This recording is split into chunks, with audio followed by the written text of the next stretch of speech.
नमस्कार, times of crime में आप सबों का स्वागत है। मैं हूं संतोष सिंह और आज हम टाइम्स ऑफ क्राइम में एक ऐसे हाई प्रोफाइल क्राइम की चर्चा करने जा रहे हैं जिस क्राइम को दबाने में मीडिया के तमाम घराने या सीनियर रिपोर्टर पूरी ताकत लगा रखा है।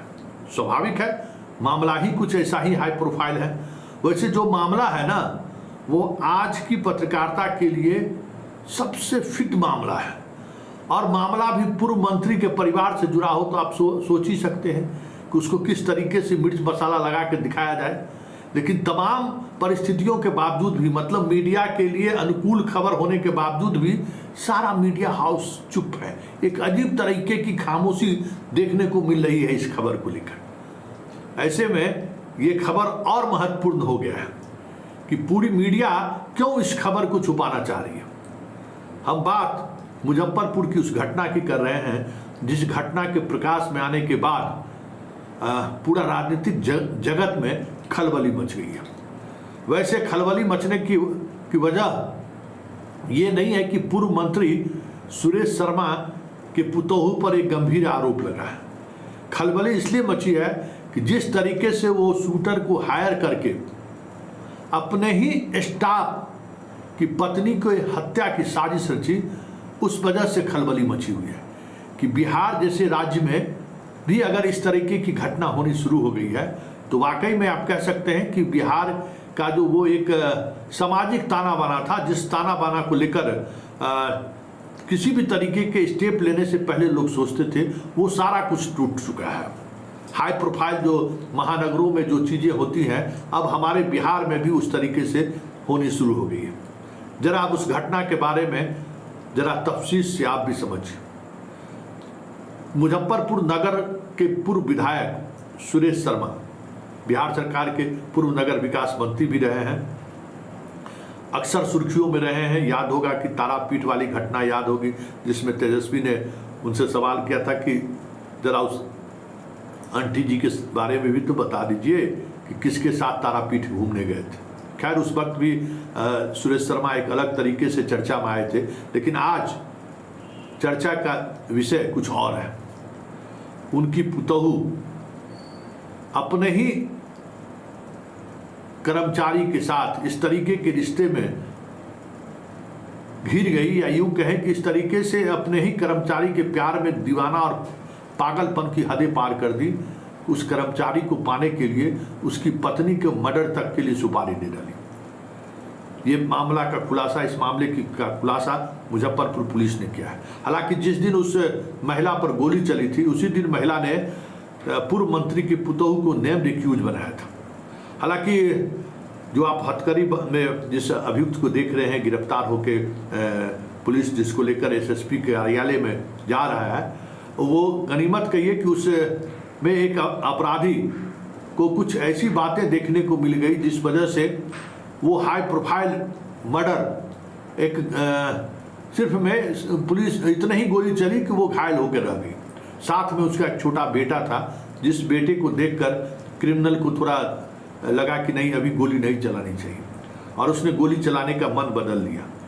फायर ऐसे किया कि वो डर जाए, लेकिन वो 3 गोली तब तक चल चुकी थी क्योंकि मारने वाला सिर्फ एक ही शूटर नहीं था। वजह क्या है जरा ये आप खुलकर अब हम बात करते हैं। सुरेश शर्मा की पुतोहू का एक जो खुद सुरेश शर्मा भी उस का कह सकते हैं कि उनका वो 4 व्हीलर का एजेंसी है। जब आप पटना के रोड में आप इन करते हैं तो वो एजेंसी आपको दिख जाएगा, बड़ा सा एजेंसी है। उस एजेंसी में एक कर्मचारी काम करता था जिससे सुरेश शर्मा की पुतोहू का रिश्ता, प्यार कहिए या जो कुछ भी कहिए, उससे रिश्ता हो गया। उस रिश्ते की भनक जैसे ही उस कर्मचारी की पत्नी को लगा, वहाँ से वो काम से वो उसे हटाकर कहीं दूसरे जगह भेज दी। हालांकि इस बीच सुरेश शर्मा की पुतोहू ने बहुत कोशिश की कि किसी तरीके से उस कर्मचारी को फिर से अपने यहाँ नौकरी पर बुला ले, लेकिन वजह जो भी रहा हो वो नौकरी पर नहीं लौटा। जानकार यहाँ तक बता रहे हैं कि उस कर्मचारी के प्यार में सुरेश शर्मा की पुतोहू इस कदर पागल थी कि जब उनको मौका मिलता था उस कर्मचारी को लेकर मुजफ्फरपुर से बाहर वो निकल जाती थी। जो बात उसकी पत्नी को नागवार गुजरा और अक्सर इस बात को लेकर पति पत्नी में झगड़ा होना शुरू हो गया और अंततः सुरेश शर्मा की पुतोहू ने उस कर्मचारी की पत्नी को ही रास्ते से हटाने का निर्णय ले लिया और इसके लिए अपने ही एजेंसी में काम करने वाले 2 कर्मचारियों को 10 लाख की सुपारी दे दी और उस 10 लाख की सुपारी के एवज में उसने 2 अपराधियों को हायर किया और फिर जो कुछ भी हुआ जरा सुनिए मुजफ्फरपुर के एसएसपी क्या कह रहे हैं, जरा वो सुनिए। फिर उस घटना के बारे में कुछ और हम चर्चा करेंगे क्योंकि ये बिहार में इस तरीके की पहली घटना है। 25 जून 2024 को बेला थाने के अंतर्गत एक मामला प्रकाश में आया था जहां एक संस्कृति नामक महिला है उनके ऊपर 3 युवकों के द्वारा फायरिंग की गई थी। केस चूंकि पूरी तरीके से ब्लाइंड था, कुछ धुंधले सीसीटीवी फुटेज हम लोग के पास में थे और जो विक्टिम थी उनको 3 गोलियां लगी थी जबकि फायरिंग लगभग 6 से 7 राउंड हुई थी। मामला बड़ा संवेदनशील था और इसकी संवेदनशीलता को देखते हुए डीएसपी जो अवधेश दीक्षित हैं और इसके अलावा एसपी टाउन बेला थाना अध्यक्ष और हम लोग की डीआईयू की टीम सब लोग इसमें लगातार कार्य कर रहे थे। कल हम लोगों को इसमें एक इनपुट मिला। इस इनपुट के आधार पे हम लोगों ने 4 लोगों की गिरफ्तारी की है, जिसमें से एक व्यक्ति का नाम अभिनीत है, दूसरे का नाम शिवशेख है, तीसरे का नाम कृष्णा है और चौथे का नाम तुषार है। जिसमें अभिनीत और तुषार ये दोनों एक यहाँ पे 4 व्हीलर की एजेंसी है जिसमें काम करते हैं और इसके अलावा कृष्णा वो व्यक्ति है जो शूटर है जो आया था वहाँ पे गोलीबारी करने के लिए। इसके अलावा एक शिवशेख नामक एक व्यक्ति है जिसने शूटर मुहैया कराए थे।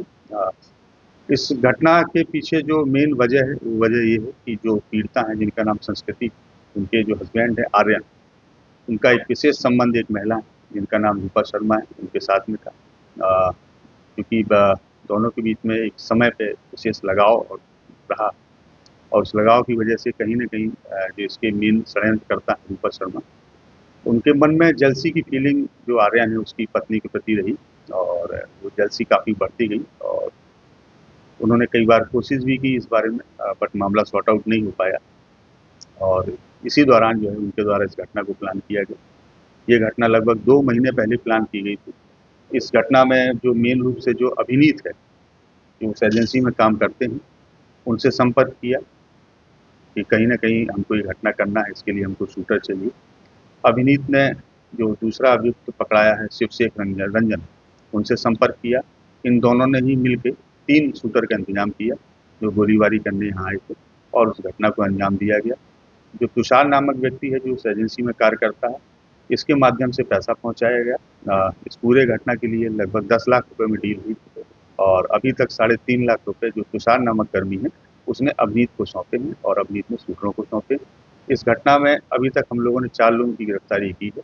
3 लोग गिरफ्तारी के लिए शेष हैं जिसमें से 2 शूटर हैं और जो इसके मुख्य षड्यंत्रकर्ता है रूपा शर्मा जिनका नाम है वो।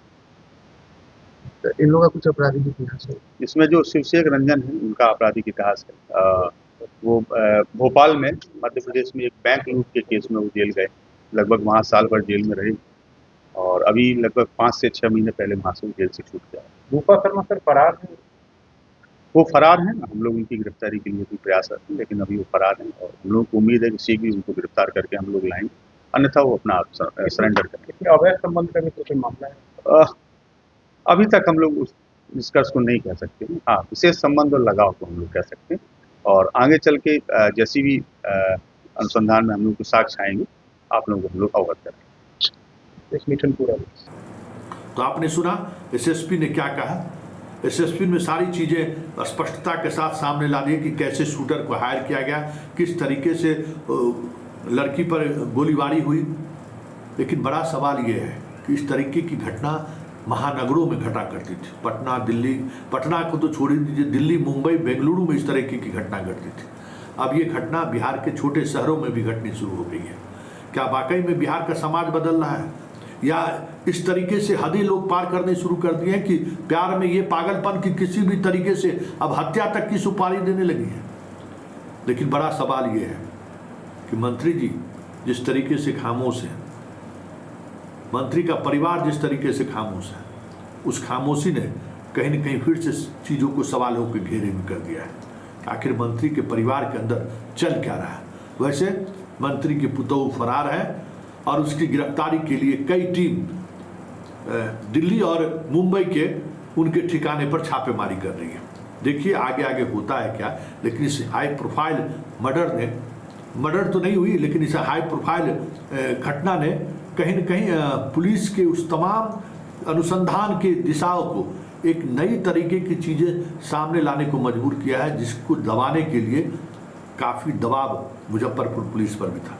लेकिन वो महिला लड़ती रही, रोजाना एसएसपी कार्यालय जाती रही और आखिरकार पुलिस को खुलासा करना ही पड़ा।